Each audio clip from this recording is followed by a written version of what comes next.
నమస్తే, నేను మీ Shiva. Welcome to political engine.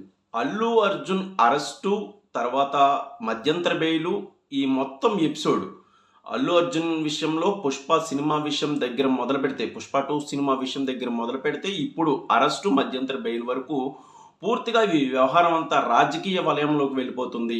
పూర్తి విషయం అంతా రాజకీయంలోకి వెళ్ళిపోతుంది. ముఖ్యంగా ఆంధ్రప్రదేశ్ రాజకీయాల్లో ఇది ఒక పెను మార్పులకి ఏమైనా దారితీస్తుందా అన్న అనుమానాలైతే వ్యక్తమవుతున్నాయి అన్ని వైపుల నుంచి కూడా. అంటే జరుగుతున్న పరిణామాలు, ఆ కేసు వెనుక జరిగిన పరిణామాలు కూడా కీలకంగా మనం అబ్జర్వ్ చేస్తే జరిగిన పరిణామాలు పుష్ప 2 దగ్గర నుంచి, పుష్ప 2 విడుదల లేకపోతే ప్రీ రిలీజ్ ఈవెంట్ల దగ్గర నుంచి జరిగిన పరిణామాలని నిశ్చితంగా గమనిస్తే ఈ విషయాలు కొద్దిగా అర్థమవుతాయి. ఇప్పటికే కొన్ని మీడియా సంస్థలు లేకపోతే కొన్ని కీలకమైన మీడియా సంస్థలు అల్లు అర్జున్ త్వరలోనే రాజకీయాల్లోకి రాబోతున్నారు, ఆంధ్రప్రదేశ్ రాజకీయాల్లో ఆయన ప్రత్యేకంగా నిలవనున్నారు అన్న కథనాలు కూడా వేశాయి. మీరందరూ చూసే ఉంటారు. దీని మీద అంటే మీకు ఇతరతర సమాచారం ఏమైనా తెలిస్తే తప్పకుండా మన కామెంట్ సెక్షన్లో అయితే దాని గురించి అయితే చెప్పండి. పూర్తి విషయాలు నాకు కూడా పూర్తిగా తెలియవు. దీని మీద అయితే ఎలక్ట్రానిక్ మీడియాలో చాలా పెద్ద ఎత్తున ప్రచారం జరుగుతోంది. అసలు దీని మీద అంటే అసలు అల్లు అర్జున్ రాజకీయాలకు పనికొస్తాడా పనికిరాడా అనేది పక్కన పెడితే దాని మీద ఏమైనా మీ అభిప్రాయాలు ఉంటే, నాకు విలువైన మీ అభిప్రాయాలు ఏమైనా ఉంటే కామెంట్ రూపంలో చెప్పండి. సో పనికొస్తాడా పనికిరాడా అనేది పూర్తిగా పక్కన పెడదాం.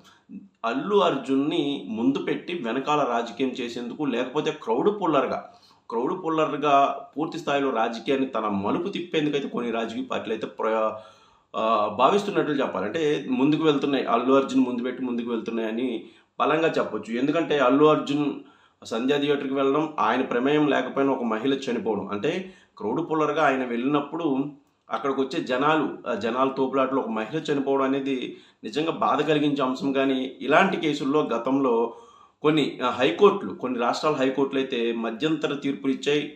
అది కావాలని చేసింది కాదు, ఆ సమయంలో జరిగిన పెనుగులాట లేకపోతే తొక్కిసలాటలో చనిపోవడం అనేది ఆ వ్యక్తికి సంబంధం లేని విషయాలు అయితే చాలా విషయాల్లో తీర్పులు అయితే ఇచ్చాయి. అలహాబాద్ కోర్టు కానీ, బాంబే కోర్టు కానీ, ఇలాంటి కోర్టులు. సో ఆ విషయం పక్కన పెడితే కేసు 2 సెక్షన్లు కూడా చాలా తీవ్రమైన సెక్షన్లు అయితే పెట్టారు చిక్కడపల్లి పోలీసులు అల్లు అర్జున్ మీద. అల్లు అర్జున్ ప్రత్యక్షంగా కానీ పరోక్షంగా కానీ ఒక మహిళ మృతికి కారణమయ్యారు అని బిఎన్ఎస్ 105 సెక్షన్ కానీ, అలాగే 118 సెక్షన్ కానీ కీలకమైన సెక్షన్లు అయితే పెట్టారు. ఈ సెక్షన్లు పెట్టడం పక్కన పెడితే ఈ కేసులు వాదించిన వ్యక్తులు ప్యూర్గా వైసీపీకి సంబంధించిన వ్యక్తులు, అది గుర్తుపెట్టుకోవాలి. ఎవరంటే పూర్తిగా వైసీపీకి చెందిన వ్యక్తులు. నిరంజన్ రెడ్డి ఇప్పటికే వైసీపీ తరఫున రాజ్యసభ సభ్యుడిగా కొనసాగుతున్నారు. గతంలో ఈయన సినిమాలు తీశారు. జగన్కు అత్యంత సన్నిహితుడు. సిబిఐ కేసులను ఈయనే పూర్తిగా వాదించేది. సో ఇలాంటి వ్యక్తి అల్లు అర్జున్కు హైకోర్టులో వాదనలు వినిపించారు. అప్పటికప్పుడు క్వాష్ పిటిషన్, అంటే అత్యవసర పిటిషన్ వేశారు. అత్యవసర పిటిషన్లో పూర్తి స్థాయిలో అల్లు అర్జున్ కేసు కొట్టేయమని వాదించారు. దానికి న్యాయమూర్తి ఒప్పుకోలేదు. మధ్యంతర బెయిల్ ఇవ్వమని చెప్తే మధ్యంతర బెయిల్ ఇచ్చారు. సో దీని వెనుక నడిచింది ఎవరు అంటే నిరంజన్ రెడ్డి. నిరంజన్ రెడ్డిని ఎవరు కలిశారు, ఎలా కలిశారు, ఎందుకు నిరంజన్ రెడ్డి మళ్ళీ సీన్లోకి వచ్చారు అన్నది కీలకమైన విషయం. ఇక్కడ మనం బాగా గుర్తుంచుకోవాల్సింది ఏంటంటే వైసీపీకి సంబంధించిన లాయర్గా నిరంజన్ రెడ్డిని ఎప్పుడెప్పుడు చూస్తారు. సో దీంతో పాటు అల్లు అర్జున్ గతంలో పాట్నా వెళ్ళినప్పుడు, అంటే పుష్ప 2 రిలీజ్ ఫంక్షన్కు సంబంధించి పాట్నా వెళ్ళినప్పుడు అక్కడ ప్రశాంత్ కిషోర్ను కూడా కలిశాడు అని అయితే మీడియాలో అయితే రకరకాల కథనాలు వస్తున్నాయి. త్వరలోనే రాజకీయాల్లోకి వచ్చేందుకు ప్రశాంత్ కిషోర్ యొక్క హెల్ప్ కోరాడు. అసలు ఎలా ఉంటుంది ఆంధ్రప్రదేశ్ రాజకీయాలు అనేది కోరాడు అని అయితే మనం చెప్పడం లేదు, ఎలక్ట్రానిక్ మీడియాలో అందట్లో కూడా వస్తుంది. సో దీంతో పాటు ఇప్పుడు పుష్ప 2 కలెక్షన్లు డౌన్ అవుతున్న సమయంలో ఇప్పుడు పుష్ప 2కు సంబంధించిన సంధ్యా థియేటర్ ఘటనకు సంబంధించి ఇప్పుడు కేసు పెట్టడం, దీన్ని మళ్ళీ మీడియా హడావుడి చేయడం అనేది ఆ సినిమాకి మళ్ళీ బూస్టప్ వచ్చేది. సో ఇవన్నీ కూడాను. సో దీంతో పాటు రాజకీయ ఆకాంక్షలు అల్లు అర్జున్కు ఉన్నాయా లేవా అనేది పక్కన పెడితే మెగా ఫ్యామిలీతో పుష్ప 2 రిలీజ్ సందర్భంగా పెద్ద బ్యాటిల్ జరిగింది.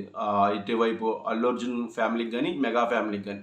ఈ బ్యాటిల్ని మళ్ళీ తీవ్ర దశకు తీసుకువెళ్లే విషయంలో కానీ, ఈ 2 ఫ్యామిలీలను విడదీసే విషయంలో కానీ ఇప్పుడు అర్జెంటుగా నిరంజన్ రెడ్డిని హైకోర్టు లాయర్ నిరంజన్ రెడ్డిని రంగంలోకి దింపడం కానీ, ఇవన్నీ కూడా ఒక కీలకమైన అంశాలుగా మనం భావించాలి. వెంటనే జగన్ గారు ట్వీట్ కూడా వేశారు.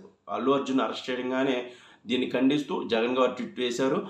అదే తీరునైతే ఉప ముఖ్యమంత్రి పవన్ కళ్యాణ్ గారు అయితే స్పందించలేదు. అంటే కుటుంబంలో వ్యక్తి అయినప్పటికీ కూడా అసలు నిజాలు తెలుసుకోకుండా స్పందించకూడదు కాబట్టి ఆయన సైలెంట్ ఉన్నారు, అది వేరే వ్యవహారం. సో జగన్ గారు అంతే ఉత్సాహంతో ట్వీట్ చేశారు.